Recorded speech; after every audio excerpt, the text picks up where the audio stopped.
दोस्तों नमस्कार, स्वागत करता हूं आप सभी का आज की इस बेहद खास वीडियो में। दोस्तों आप सभी को बताने वाला हूं जो कैश है और जो लोग कैश के अंदर ट्रांजैक्शन करना पसंद करते हैं, उनके लिए कितना सेफ है कैश के अंदर ट्रांजैक्शन करना। आप अपने घर में कितना कैश रख सकते हैं इसके बारे में चर्चा करूंगा और कैश में कितनी लेन-देन आप सेफली कर पाएंगे वो भी आज सारी बात करने वाला हूं।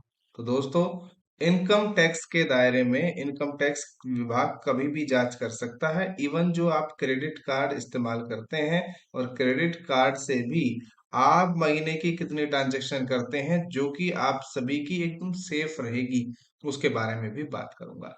दोस्तों घर में कैश रखना हालांकि गैर कानूनी नहीं है, लेकिन उसका एक सोर्स बताना पड़ेगा और साथ ही साथ कोई लिमिट है। आप ऐसा नहीं है कि 50 लाख रुपए अपने घर में रख पाएंगे, ये चीजें बिल्कुल भी पॉसिबल नहीं है। दोस्तों आजकल ज्यादातर जो काम है वो ऑनलाइन हो चुके हैं। बिजली का बिल भरने से लेकर मोबाइल के रिचार्ज तक सब काम डिजिटली निपट जाता है। इसके बावजूद अगर नगद पैसों की जरूरत पड़ती है, जैसे शादी ब्याह में, मेडिकल इमरजेंसी और भी खर्चों में कैश की जरूरत पड़ती है, तो सबसे बड़ा सवाल यही है कि आप कितना कैश घर पे रख सकते हैं। घर में कैश रखने की इनकम टैक्स विभाग ने कोई भी लिमिट नहीं बताई है, यानी आप जितना चाहें उतना कैश अपने पास रख सकते हैं। वो लाखों में हो सकता है, करोड़ों में भी हो सकता है। कानून इसको मना नहीं करता, लेकिन शर्त ये है कि आपको साबित करना होगा कि ये पैसा जो है वैध तरीके से आया हुआ है, यानी कि जो सोर्स है उस पैसे का, वो सोर्स आप सभी को बताना होगा। अगर आपके पास बड़ी रकम कैश के रूप में है तो इनकम टैक्स डिपार्टमेंट पूछताछ करेगा, तो आपको इसका सोर्स बताना होगा।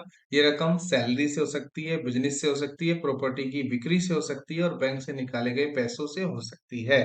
इसका सबूत bank statement, ITR, salary slip या ट्रांजैक्शन की रसीदें आपके पास होना बेहद जरूरी है। लेकिन आज की डेट में जो आप प्रॉपर्टी बिक्री करते हैं वो भी चेक से ही वैलिड मानी जाती है, तो कैश कहाँ से आया, कैसे आया, ये थोड़ा सा आप ध्यान रखिएगा। जब बहुत ज्यादा कैश रखना भी घर में सेफ नहीं है। कानून ये कहता है, धारा 68 से 69 बी के अनुसार अगर आप किसी भी रकम का सोर्स नहीं बता पाते तो उसे अघोषित आय माना जाएगा और ऐसे मामलों में आपको 78% तक जुर्माना लगाया जा सकता है। अगर आपके पास 1 लाख रुपए घर में मिलते हैं तो आपको 78,000 रुपए तक का फाइन भरना पड़ सकता है, मुसीबत आ सकती है।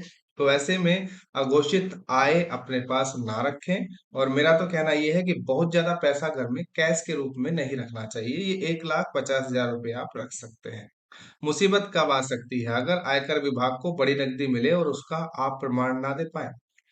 कैश आपके आईटीआर या अकाउंट बुक्स में दर्ज रकम से मेल ना खाए, यानी कि आपके आईटीआर और जो अकाउंट बुक के अंदर जो रकम है उससे मेल खाना चाहिए। अगर आपने 2 लाख रुपए से ज्यादा कैश का गिफ्ट लिया या प्रॉपर्टी बिक्री खरीदी करने में इतने कैश का इस्तेमाल किया, तो ये नियमों का उल्लंघन माना जाएगा। यानी कि 2 लाख रुपए तक का कैश आप एज अ गिफ्ट ले सकते हैं या प्रॉपर्टी खरीदी बिक्री में इतना कैश का इस्तेमाल कर सकते हैं, लेकिन इससे ज्यादा है तो ये नियमों का उल्लंघन माना जाता है, इसमें आप मुसीबत में पड़ सकते हैं।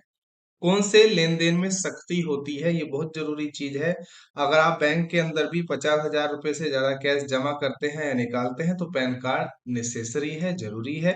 एक वित्तीय वर्ष में 20 लाख से ज्यादा कैश जमा करने पर पैन कार्ड और आधार कार्ड दोनों देना पड़ता है। साथ ही साथ 30 लाख रुपए से ज्यादा का प्रॉपर्टी डील कैश में होती है तो उस पर भी जांच हो सकती है।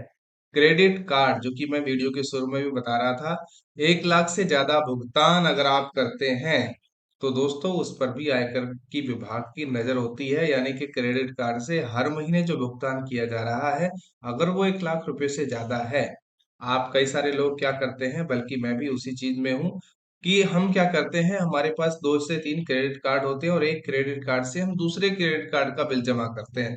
कई बार ऐसा सिनेरियो बन जाता है कि हम अपने जो खर्चे हैं उनको मैनेज नहीं कर पाते या जो क्रेडिट कार्ड का ड्यू है उसको ऐसे क्लियर नहीं कर पाते, तो हम सहारा लेते हैं दूसरे क्रेडिट कार्ड का, जिसकी मदद से ऐसा भी होता है कई बार 5 लाख 10 लाख रुपए भी हम एक दो क्रेडिट कार्ड में घुमाना पसंद करते हैं, लेकिन उस पर यहाँ पर इनकम टैक्स विभाग की नजर में ये चीजें भी आती हैं।